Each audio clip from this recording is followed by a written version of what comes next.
ვიქეცით საგარეო საქმეების კომენტატორებად რეალურად იმის მაგივრად რომ შიდა საკითხებზე ფოკუსირდებით. ამ წუთას ივანიშვილს ყველაზე უფრო მეტად ეშინია გარე ფაქტორების ნგრევის.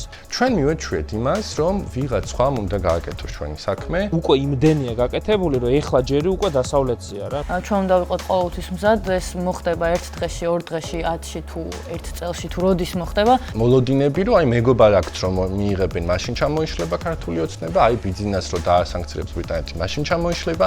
დიდი მნიშვნელობა აქვს უკრაინას, დიდი მნიშვნელობა აქვს რუსეთის მდგომარეობას, დიდი მნიშვნელობა აქვს ორბანის არჩევნებს. გამოდის თუ არა ტექნიკურად ისე რომ უფრო მეტად ხალხის საქმეს უფრო ქონია მნიშვნელობა. ხოლო ის ვინც პროპაგანდას მოუგებს შიდა საკითხებზე ფოკუსირებით და წალეკავს პროპაგანდის ტყუილებს, ის იქნება უკეთესი ალტერნატივა და აი როგორ დაუშვებს ამას რუსეთში, მაშინ როცა ესე ჭირდება ეს ქვეყანა. რეალური ალტერნატივის არ ქონა არის მთავარი პრობლემა ეხლა დღეს ოპოზიციური დღის წესრიგის. რუსეთი და ივანიშვილი არიან მოკავშირეები და მათ აქვს მოკავშირეები არიან. რუსეთი ეხა ისეთი სუსტია, როგორც არასდროს არ ყოფილა, ხო? თავარია რომ არსებობს იმედი ჯერ კიდე და შესაძლებლობა რომ მედისული იქნება. ეს ქვეყანა გადავარჩინოთ.